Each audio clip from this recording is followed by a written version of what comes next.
I'm gonna tell a little bit of myself because I feel really emotional right now. Um, when Tylee was speaking, I was really emotional.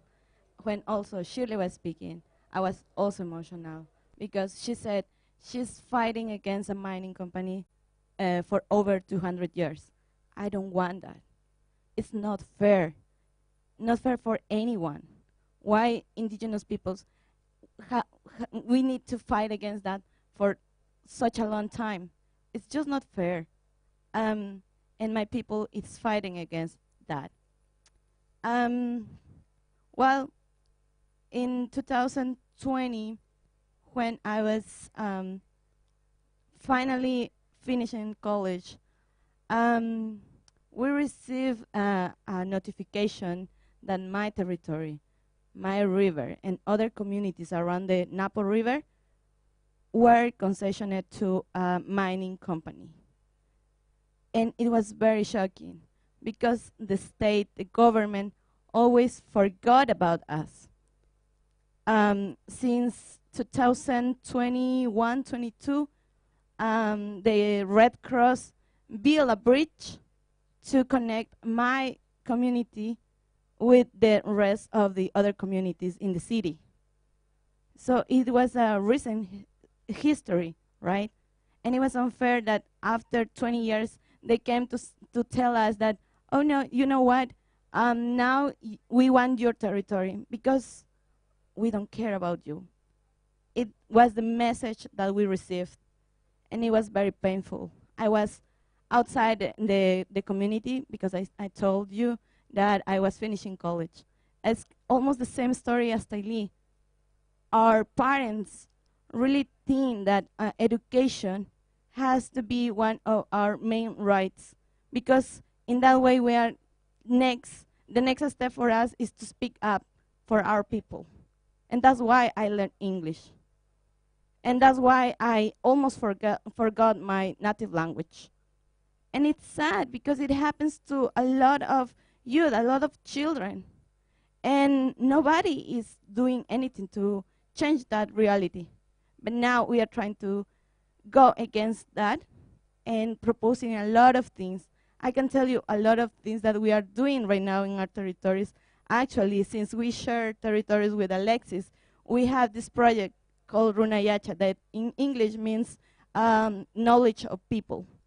Because in the reality, we have the knowledge. Everyone has the knowledge, but indigenous people have this intrinsic connection with nature, with the rivers, with all the spirits even, and also between humans. But another thing that we are also doing, it's, as Nina said, we have this wonderful group of people. I always, I grew up with a group of women who are very powerful. I remember my grandma doing a lot of things since 3 in the morning till night. So I was supposed to not give up so easily. My mom was the same, but she was very strong. She was also a political woman who had fight against discrimination against indigenous peoples. And every one of the women of my community, it's like that. Despite this violence, this domestic violence, we are still powerful because we got the knowledge. We hold the knowledge and we inheritance to our kids. And since 2020, when I was away from the community and the pandemic started, we have to create a plan because we said, in the world, they don't care about us, so we have to organize ourselves. And how we can do that, even if we don't have enough money, enough resources, we have to do mingas, we have to have women gatherings. And when we had that, husbands, uncles, fathers, and even our brothers were really mad at us, saying, you shouldn't supposed to do this because you have to be at home taking care of kids. But we said no, because if we don't do anything, our territory is going to be exploded by this mining company. and we started to gather. And in June, we finally decided that we were going to create the first indigenous guard that is led by women.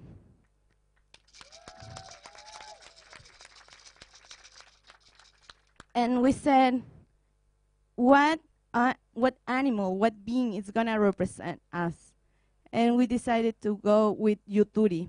Yuturi means this spear end, bullet end, that it's very strong. But this ant, it's not going to attack you if you don't attack it. So that's why we feel like them. Because we just reacted when the government started to bother our bodies, our territory. So now we are Yuturi Warmi. We started first with the group of artisans. We make necklaces like this. We do bracelets with seeds from the rainforest, and we started around like 14 women, and then the more women that we were going around, they tried to be with us to fight also against this mining company. And now we can say that we are over 35 women, and even old men are trying to be with us. When we have gatherings, our men are cooking for ourselves. And when we have a party, we are all having this together, because we need to keep a formal meeting every month to plan a strategy, because we are the threat of mining. It's gonna happen any day. The governments, the states, doesn't care what we think, and we don't want to be like in a low. Well, we don't want to be surprised by them. We have to be strong. So that's why now we had threats against our leaders. Especially, they were saying that they were going to kill us, and we have to put TV, how is it called? Cameras in our homes, just to see if no one was outside our homes. How can you live like that? I was so afraid. Sorry.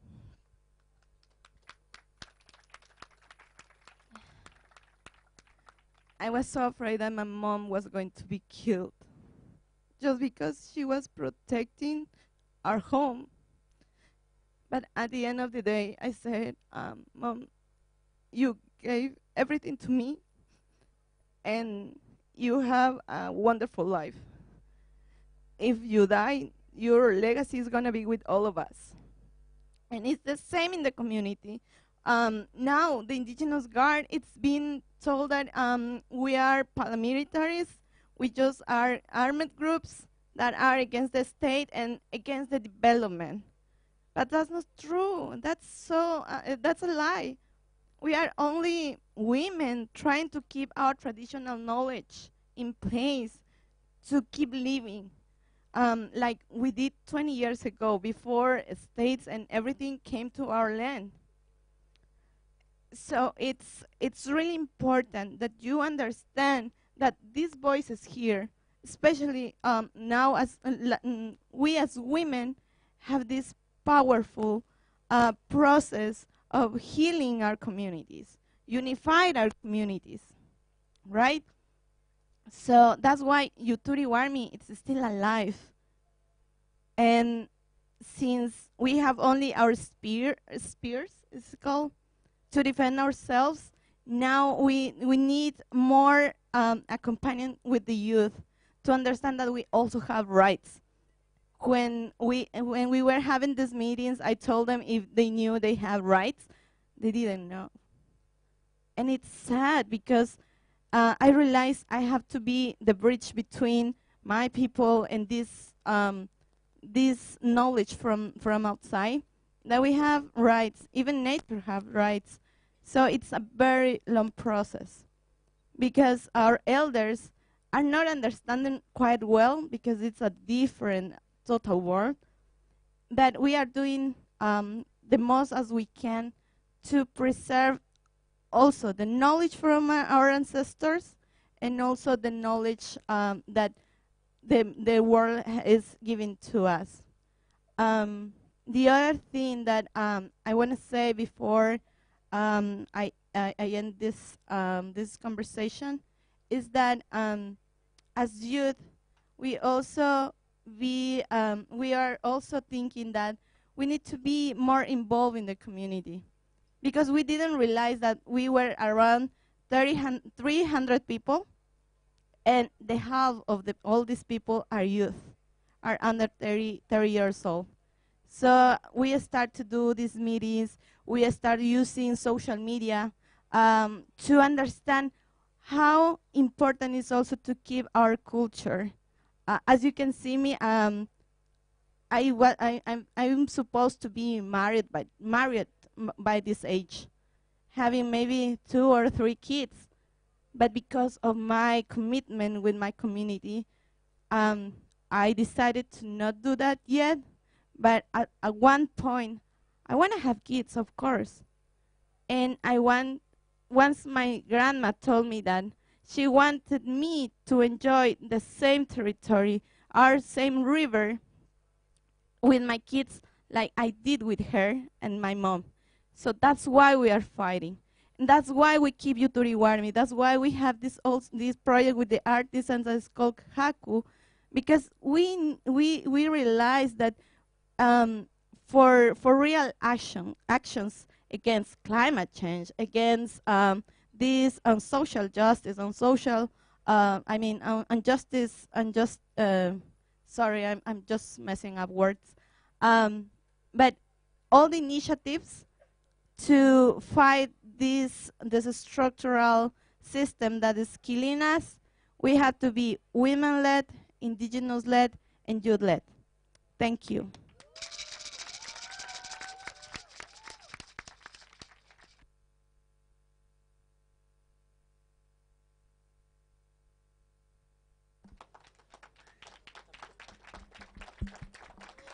Thank you, Majo. Yes, the last couple of years with the whole mining situation in Ecuador has been incredibly difficult.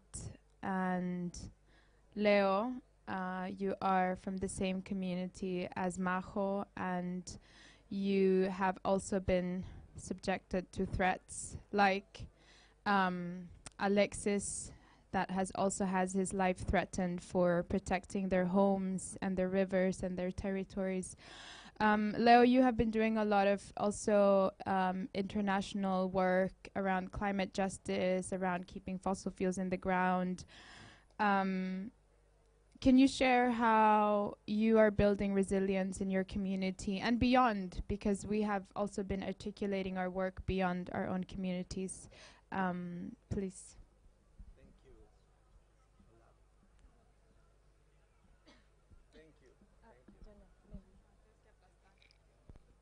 Hola, hola. Hola, hola. Thank you, Nina. Yeah. Well, like first of all, like thank you for having the space and for listening us. I think our fight is transgenerational, transsectional, transgenerational, transsexual. You know, and we are here from all of these spaces, and we all are listening that all of these problems come from like one root cause. And the root cause of all of these problems is colonization and the dispossession of our territories, of our bodies, of our resources that not oftentimes, all the times, has to be with the dispossession of indigenous people's territories, the dispossession of black communities, minority communities. That's why we're here, so you can listen to us and accompany us in the process of fighting against climate change, because we are at the forefront of the fight against climate change. And we know that, and we need to find solutions. We're talking about financial climate funds, the different budgets. We know that less than 10% of that is getting to indigenous communities, and we want you to be our partner. We are here to invite you to invest in the people who are protecting and defending the life of the planet, defending the forests of the planet. And most of the times, we put our bodies. So, like, it is essential. You know, we need self-determination. We need to fight for black liberation, indigenous sovereignty, self-determination, and self-financial determination. Because their solutions are in the ground. And our realities, even though we face similar things, our solutions vary in our territories. And we know what we need for our own local community. We don't need to fight with funders for little things or bigger things. Just fund us directly, give us direct funding, because all of these projects, all of these things are saving our territories, are safeguarding the planet, are safeguarding the water of the planet, the air that you breathe, and that's why we're here, basically. You know, like when we're talking about all of these funds and like with indigenous caucus, I think we're tired. We're tired of that. We're tired about the solutions and the narrative that corporations want to impose on us. Governments, corporations, they are violently attacking our territories. You know, that's why we need to be prepared, and we need to be an alliance. Be a good ally and support indigenous solutions that are coming from the ground up, not from the from up and down. You know, we're here at COP27, and we see that Coca-Cola, one of the biggest polluters of the planet, is funding COP27.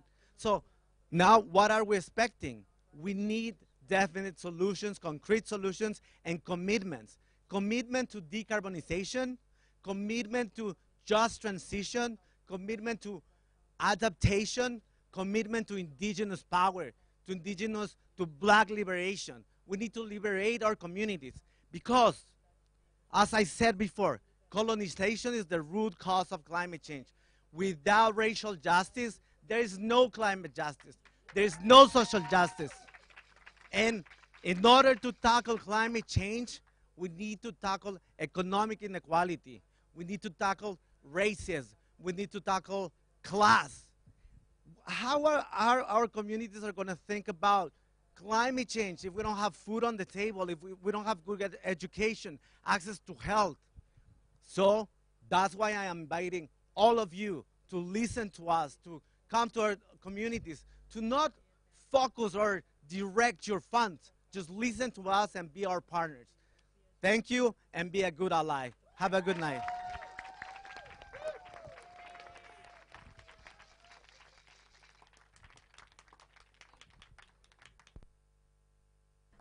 Thank you so much, Leo, for your powerful words. It's always a joy to have you on panels because you speak from your heart. And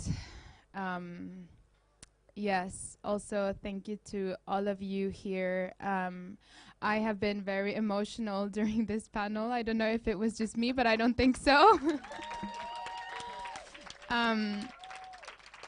These are real lived experiences, and as you can see, the realities are different in our territories and in each community. However, there are also many similarities, and I think we stand together, we stand united, and as Indigenous peoples, we support each other, and we invite all of you to stand with us and support our initiatives. Thank you so much. Yeah. A big applause.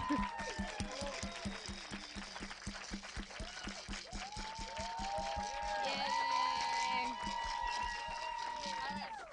Voy a cantar una canción, ¿ya? Ah, ya. So I just okay, I just want to thank everyone here for listening. I know it's been very long and a lot of sharing a lot of experiences. So thank you. And I actually, I don't usually do this, but I want to sing a song because I think this was very, very beautiful. Okay, let me just grab some water.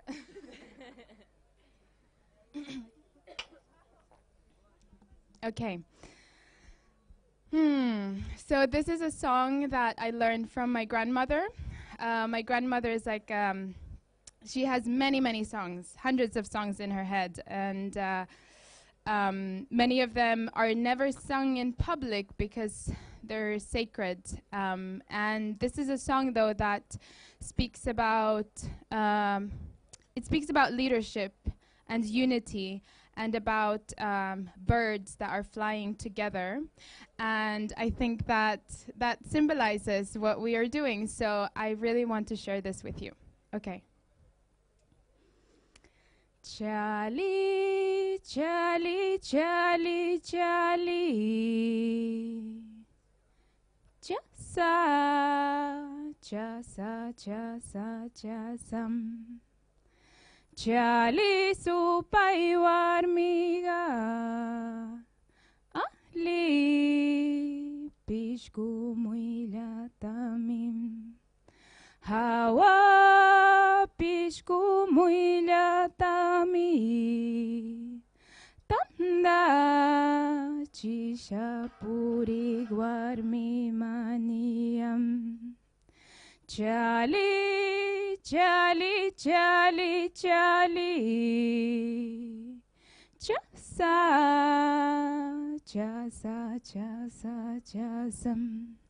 Tweedity, tweedity, tweedity, tweedity, tweedity. Quararai, quararai, quararai, qua, qua, qua, qua, quararai. Charlie, Charlie, Charlie, Charlie. Chasa, chasa, chasa, chasam. Chai?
Hello, hello. So, thank you very much, Nina. I think my role is now only to do the housekeeping. So first of all, we have like a buffet ready to get some food, because people are really hungry, and I heard the Yawanawa are especially hungry. So we need to eat first, and then I'm very, very happy that I will be able to announce Iskukua's music ceremony after we have eaten. Thank you very much.